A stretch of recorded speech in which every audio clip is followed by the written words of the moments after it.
Hi, thanks for inviting me here to speak. I want to talk about something slightly different from the first talk, flying lessons. I've put this up partly because it's amusing to look at and partly to introduce a couple of technical terms that I might use later in my talk. Okay, technically that's a good landing because anyone you can walk away from or climb away from is a good one, but we have a special term in aviation for that sort of thing which is not quite right. And if you're working in a discipline where not quite right is acceptable, then you're very lucky because aviation is a discipline where not quite right is not considered acceptable. The other thing I might as well mention in case I slip in the jargon later is that accident is now classified as a CFIT, that's CFIT, for controlled flight into terrain. And as it happens, all the incidents, the examples of things being not quite right, are CFITs. Very interesting class, obviously from a usability point of view. Here's my erudite message. But Danny mentioned the history, and I'd like to do a little bit of history here. If you want to know more about the history of cognitive science, you read Maggie Bowden's wonderful 2-volume book. And you'll notice in my color choice today, a little homage to Maggie, who unfortunately couldn't be with us today because she's ill. But what's aviation got to do with the history of cognitive science? Here's a very personal story. One of the pioneers of aviation psychology said to me that he only went into psychology because in 1947, yes, a long time ago, the RAF taught him to fly in the Harvard. This is the North American T6, RAF name Harvard. And the RAF were puzzled that a lot of people made the mistake of retracting the undercarriage while the aircraft was on the ground. And he thought if they couldn't work that one out, then there was a space for him in psychology. Let's look at the interface. Now, the Harvard cockpit is a mess, no doubt about that. And this is why he thought he could work it out. This is the flap control, labeled flap here at number 5. It works in the opposite sense to the undercarriage. So I think forward is down, back is up. No, it's the other way. Forward is up, back is down. This is the undercarriage lever here with some writing on it. Number 2 is the undercarriage lever.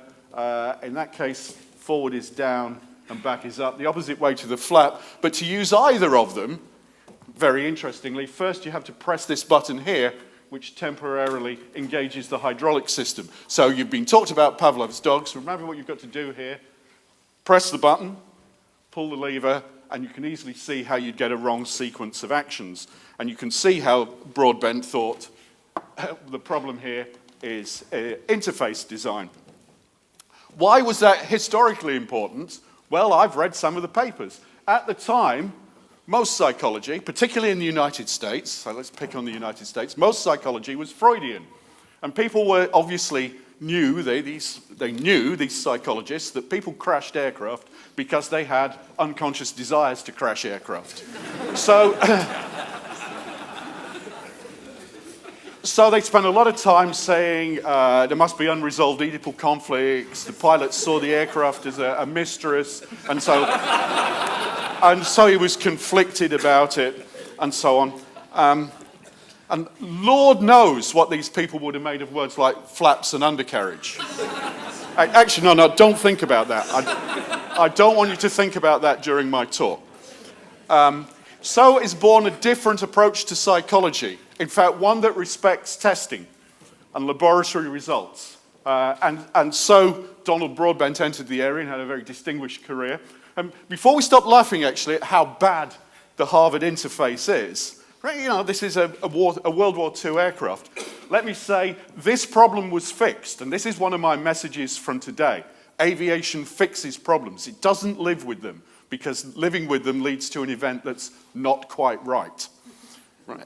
It has to be right. Aviation fixes these problems. So in any modern aircraft, the control that works the flaps has a little flap on the end of it. The control that works the wheels has a little wheel on the end of it. And up is up and down is down. Right? That's fixed. That one's been sorted with no longer any messes like that. And again, while you're laughing at aviation, I should point out that a full 3 decades later, in 1979, a nuclear power station melted down at 3 Mile Island, right, which was full of mistakes that had been dismissed from aviation 30 years earlier, including 5 identical levers next to each other, which the operators had tried to distinguish by tying rags on them, putting Coke tins. They tried to make them physically different, but the designers had got it wrong. And crucially in the 3 Mile Island, and I really hope you all know this, because here's my first take-home point: do not make the 3 Mile Island error. Right? Crucially, in the 3 Mile Island accident, the valve was stuck. The indicator on their panel did not show the position of the valve.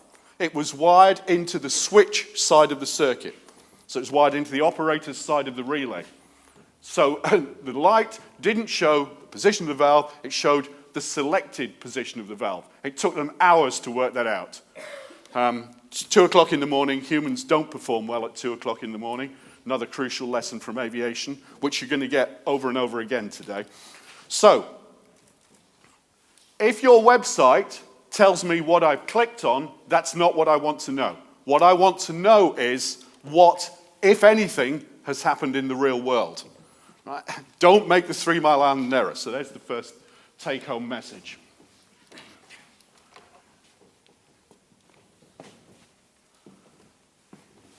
I'm not making simple claims that you should just imitate aviation. In fact, I've left old-fashioned aircraft and old-fashioned incidents behind now. I'm going to move, for the second half of my talk, through to talking about things that aviation's still researching on, which would probably be of much more interest to you.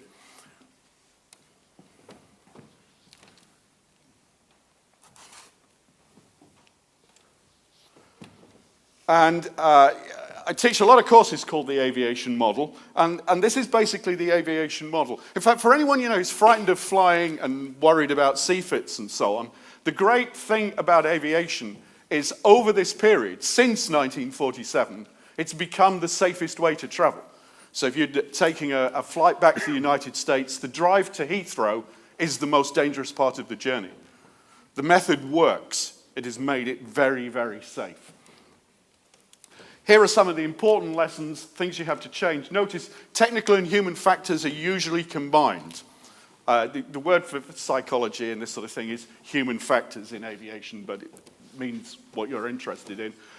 It's particularly also important to notice that when something does turn out to be not quite right, there's a chain of events. You don't look for a single cause. You look for a chain of things stacking up, progressively going wrong until you end up landing in a tree, which is not quite right. And also very important now in contemporary work in aviation is that management and even national culture turns out to be part of the problem. It's a bit like you can't separate people from their social environment. You can't separate pilots from the country that they've grown up in. And actually, it turns out that some countries are much better at producing pilots than others for all sorts of social, cultural reasons. And management's not left off the hook. When I teach aviation model in medicine, people are slowly realizing, that management are part of medical mess-ups. You can't just blame the doctors and the nurses at the cutting edge if they've been put in a silly situation or management have built a system that doesn't have adequate checks in. But I wonder just how many of you in your corporate life, as it were, actually realize that management and national culture are part of the problem, because it's very big in flying. I wish I had time to say more about that, because that's a very interesting research area, but you can always buttonhole me afterwards. So, take-home messages. Don't assume. And I know why you assume, actually, in user interface. It's because there isn't enough time to test, because projects go behind, time has to be cut out of something, so you work with it. You reckon the users will like that. In aviation, absolutely no. Don't assume anything. Scientific evidence is what you need. So you run tests, you test everything, and then you test your assumptions, and then you test your cultural background. Or don't assume. Blaming the user is worthless. It's not the user's fault. No one talks about pilot error anymore. Well, at least not in aviation, because there's no point. It won't fix anything. And last but not least, gather data. That's been one of the crucial step forwards in aviation safety. First in Britain, but now mandated worldwide, anonymous reporting of any incident that threatens an aircraft's safety. Anybody can report it. Air traffic controller, cabin crew, mechanics, anybody can make an anonymous report. It's handled by a charity. There was amazing opposition to that. It didn't just happen. All the airlines said, how can we possibly discipline our employees if it's all anonymous? We don't like it. Everyone was against it. But it makes a massive pool of data. Cockpit voice recorders, again, a very important source of data. People didn't like it. It's a spy in the cockpit. And I constantly say, actually, I can't believe that all operations are not routinely recorded. We're talking to medics now, and they go, oh, the consultants would never stand for that. Well, the people didn't like it in aviation, but it's how you find out what's really going on. Don't assume, gather data. And if you're designing websites, anything like that, it's really pretty painless to collect data on what works and what doesn't, what people take a long time over. Any data. You don't have to have a use for it, just collect the data, because when you do have a problem, that's where you look, a big pile of data.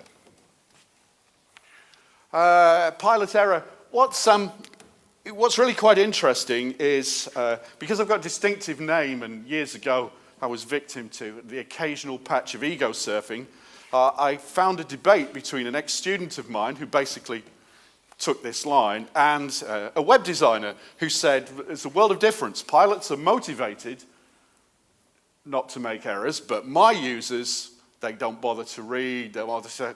and I've thought long and hard about this, and I think I have to agree with my ex-student. If you've got the attitude that it's the user's fault, you've lost it straight away. And this was important in flying. It was very important to realize that people make mistakes for a reason. And you can't just say, I don't get the users I deserve. And particularly for those of you who face commercial competition, if you take that attitude, people will just use someone else's system. You've really got to stop blaming the user and work out a way to deal with it. Now, people have worked out ways to deal with it in aviation. That's why it's such an interest. That's why I'm trying to excite you and saying it's worth looking at some of this stuff. People have worked out ways. And here are some. Very important point, this. Point number 1. Humans do not perform well at 2 a.m. It doesn't matter how much sleep you've had during the day. It's just a scientific fact that you have a built-in rhythm triggered by your body temperature. If you're asking your programmers to work through the night, be aware that they will drastically underperform at 2 a.m. in the morning. In fact, you shouldn't do it, because humans are just not designed to do that. All these things, I'm going to give an example of loss of situational awareness, or briefly talk you through one if I've got time. And CRM stands for Cockpit Resource Management. And cockpit resource management is a very important discipline. Everybody's forced to do it in the airlines. It's to do with the human-human interaction in the cockpit, making use of the human resources to the highest degree. The reason for CRM being so popular is because we want to examine the psychology of decision-making. And now, exempting the pilots who actually need to pass an exam in this stuff before they can fly. How many of you heard of the risky shift? You see, that's depressing. Okay, let's include the pilots. How many of you have heard of the risky shift? Okay, the risky shift, well documented, good science. A group of people, given an option, will come to a much more risky decision than an individual. It's an important cause of accidents. So if the captain says, gentlemen, or ladies and gentlemen, the weather at Toronto is marginal. Do you think we should try to land there? They'll probably end up trying to land there, and it might turn out to be not quite right. So, what you're trained to do is say, ladies and gentlemen, the weather at Toronto is beyond company limits. We are diverting. Has anybody got any comments on that? Very, very important. You can't fly Cessna from Shoreham unless you know this. It's just a basic thing about human psychology. I'm rather depressed that people can run companies and teach in universities and so on without actually knowing this. A lot of analysis of cockpit voice recorders revealed a pattern of co-pilots who knew the captain was doing something wrong but failed to intervene effectively. I don't mean necessarily remain silent. In fact, the case that really brought it to attention was back in the 80s, was an American co-pilot who was actually saying to the captain, and this one really wasn't, the captain was flying an approach that wasn't quite right. He was saying, "You're not," arms folded, "you're not going to make it, John," which the captain was hearing as a challenge. And you see, his name was John Fox. "Yeah, the Fox has got it wired." "Well, I sure hope so," says the co-pilot. And as they flash over the runway far too fast, the co-pilot repeats, "You're not going to make it, John." And the very last statement on the cockpit voice recorder from the co-pilot is, "There you are, I told you wouldn't make it." Hence, that's why CRM was introduced. It was really clear that that had to change. And an awful lot of training. Every 6 months, they'll train with different pilots in a simulator, changing roles, and a lot of the simulator test will be, are you having the right human-human interaction? Because that sort of thing is unacceptable. Okay, I showed you a very old aircraft, and I know you want to see an up-to-date one. This is the Airbus A380. Very nice. You'll notice that it's a so-called glass cockpit aircraft, meaning that all the dials are gone and there's 8 iPads stuck up. Just for future reference, this is a so-called side stick. It's a computer joystick, that's all. No force feedback. The captain sits here in the left-hand seat, has a stick to the left-hand side. The co-pilot sits in the right-hand seat, has one to the right-hand side. This here is the FMC, the flight management computer, in which you would program a route with GPS coordinates. And then you press the go button, where you press these 4 go levers, which again are connected to the computer, not to anything else. And the aircraft flies that route and gives you a handy little tone at each waypoint that you put in, just so you can try and keep awake. What's important, this is a fly-by-wire aircraft. The computer flies the aircraft, the crew just monitor, and they can make inputs with this stick, but that's just one more input that the computer has to deal with. Boeing preserved, this is the Boeing Dreamliner. Notice a very handy heads-up display in front of each pilot, but also notice they've preserved the look and feel of an aircraft that has flying controls. It's a bluff. There's just a little computer joystick at the floor here. So as you waggle this about, you are just talking to the computer again. Basically the same setup, but they've preserved the look and feel. That may or may not be important in an instance I'm going to talk about. I put this up. This is an older aircraft. This is the Airbus A320. Again, side stick, fly-by-wire, glass cockpit. But you can see in this case what you actually do during the flight is you pull out the table in front of you and play computer games on your laptop. That's important too. The aircraft's highly automated. What we're talking about is a human-computer interaction here with a system that normally does everything and does it rather well. So, what are the current issues in aviation that I think you might want to be interested in? And it's Blay Whitby's view, not necessarily the view of the experts in the field, it's Blay Whitby's view that these 3 particular areas are something that haven't really been sorted out. Work is ongoing in these areas, so if you could contribute, they'd be good areas for you to contribute. The first is, as I say, cultural variations. It turns out that, and I'm surprised, well, a lot of those compliant co-pilot accidents happened in cultures that have what's known as a high PDI, high power difference index. And it just turns out that if you sample people all over the world and you rank countries by PDI, that you also get exactly the same ranking in airline accidents. Okay, so you probably can't guess which countries are at the top, but Brazil's actually top. China and Korea are very near the top. If you're selecting airlines, what you know. Can anybody guess which countries are at the bottom, the lowest PDI? Yeah, Australia. Well, actually, it's New Zealand. Australia is second from bottom because it's deep in their culture not to have a very high power difference index.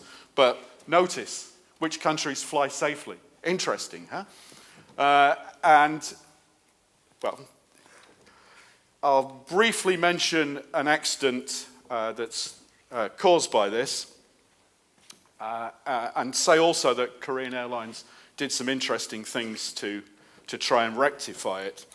Situational awareness is a hot topic in cognitive science, not just in aviation, but there's a certain amount of evidence that highly automated aircraft can cause people to lose situational awareness. If you do all your navigation by a GPS, and then suddenly the GPS quits, you'll know exactly the problem I'm talking about. You suddenly say, oh dear, where am I? Because you weren't maintaining situational awareness. And that's been a problem. In fact, that was a problem that led to really quite a bad accident. And the last one's probably most interesting to you. It's called mode confusion. And mode confusion is something, a lovely double act that people get into with highly automated aircraft. Right? So it's partly the humans, partly the system, and I bet this is happening with your systems. And often the last thing on the cockpit voice recorder is, do you know what it's doing now?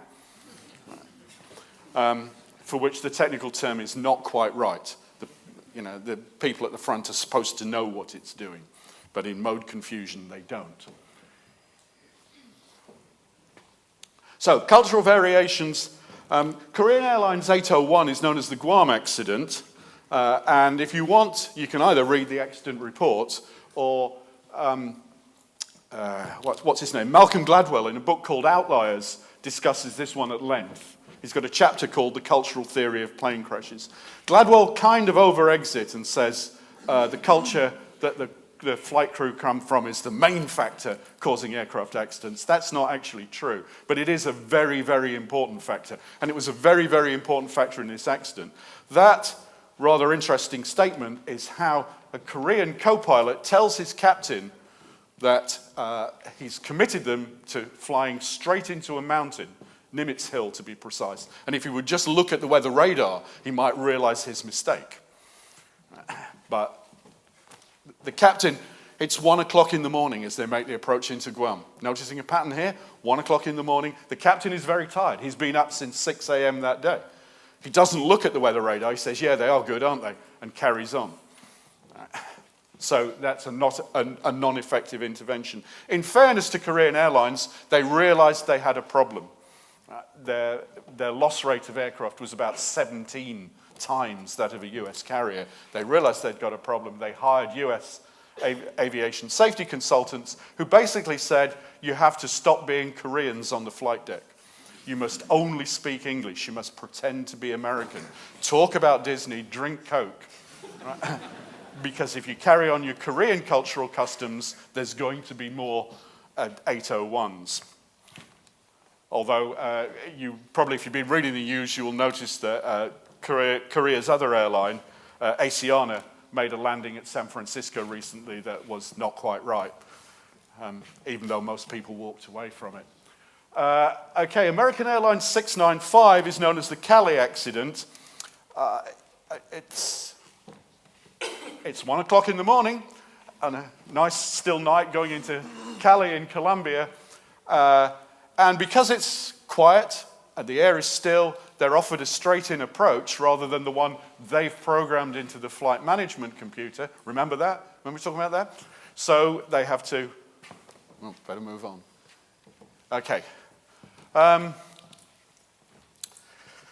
interface is not great. Notice they have to get rid of all their previous route to program in the new one. In fact, they'd overflown the beacon. They didn't really gain situational awareness in time, with the result that they had a rather bad CFIT. But I really want to talk about mode confusion and go to Air France A4007, which is a great example of mode confusion. Again, remember, there's not one cause, there's a chain building up here. They're flying through tropical storms, which is tiring, a lot of turbulence. Look at the time, please. Is a pattern emerging here? 2:10 in the morning, and 6 seconds, the autopilot quits. The reason is ice crystals have blocked the pitos. It was a known problem, but so the air data computers lose all input, and they're programmed, in that case, to hand over to the humans. They sound a little cavalry charge sign, and it comes up. So the humans have to take over, but in this situation, there's what's known as the startle effect. And I'm sure you've all experienced the startle effect, but it matters here. Right? These people have to get on top of the situation very quickly. They weren't expecting to have to fly. In fact, they were expecting to have to rest for 2 or 3 hours before making an approach into Paris. So some people have said, even since the 90s, they've said the autopilot shouldn't quit suddenly and give the startle effect. They should give some warning that they might be going to quit. But studies have shown that that's a bad idea, because the minute the autopilot says, hey guys and gals, I've got some problems here, because they've got the right stuff, they switch it off and start flying, and that's actually more dangerous than letting it continue. You don't want people to take over the automatics before they really need to, but the psychological problem is they take it over suddenly, and they had to in this case. It also goes into alternate law. This is a different mode. It's like a limp home mode. Right? A lot of software features are not enabled because it's lost air data. Right? So they're actually flying a different aircraft than the one they had a moment ago. Right? And that's confusing. I bet your software might do this, but that's difficult, even for highly trained professionals. Okay, PF stands for pilot flying. Right? Declares it can no longer control the aircraft. Right? In a normal Airbus, they stall protection, you can't stall the aircraft. It's as simple as that. It won't let you stall it. Okay. But in alternate law, you can stall it, and so they're getting a warning, stall, stall. For some reason, they completely ignored that. Whether or not it was mode confusion, they didn't realize the aircraft could stall, or whether or not they just blanked out this audible signal, I don't know. It's a matter for research. There's a lot of research going on, a lot of debate. Now, maybe the programmers should be ashamed here, but when the speed of the Airbus in alternate law drops below 60 knots, the stall warning stops sounding. Now, the reason they did that, it's not because they were careless programmers. The reason they did that is because if an Airbus is down to 60 knots, then things are so badly wrong, you can safely assume that speed indication isn't reliable. But in this case, they calmly got it below 60 knots. The stall warning stopped. They thought they'd done the right thing when they'd done exactly the wrong thing. So it's a highly confused situation. The captain, remember, actually, France is the second highest PDI country in Europe. The highest is Belgium, the second is France. Interesting to think that the French have got a higher power difference index than the Brits, but they do. A lot of the two crew, the captain had gone for a rest. They wasted a lot of time trying to get the captain back on the flight deck, right? And the captain should have handed out roles a lot better. None of them really realized. On a Boeing, it would have been obvious that the pilot flying was holding the stick right back. With the little side stick, it probably wasn't obvious to the people watching that that was actually the control moves being made. It wasn't obvious how the aircraft was being flown. And the result was an unfortunate, another example of something that's not quite right. But anyway, because it's good to finish on a positive note, I have to say, watch this space. Particularly important for you to watch this space. The problem of mode confusion in aviation will be solved. There's a lot of debate, a lot of people working on it right now. Of course, a lot of the old pilots say, people like Sullenberger trained in the military. Sullenberger landed the Airbus in the Hudson, by the way. They'd have no problem with this. These new kids who've only flown automatic aircraft can't do it when they have to. That's a thing that's being said a lot. Air France is looking very seriously at its training and at its CRM. That's important. But also probably a better interface, a better handover, so we don't have a repeat of this accident is really necessary and really being worked on. Perhaps you want to read about this and maybe contribute, or at the very least, take some lessons from what's going on. Because in a lot of things, a lot of areas, mode confusion wouldn't matter. It's just that in aviation, it matters. You end up with an incident that you don't want, so you have to put it right. And I'd like to finish with a famous aviation saying. There's lots of famous aviation sayings. Particularly as a take-home message from you, it's kind of the opposite of what Susan said, but learn from the mistakes of others. You won't live long enough to make all of them for yourself. Thank you for listening.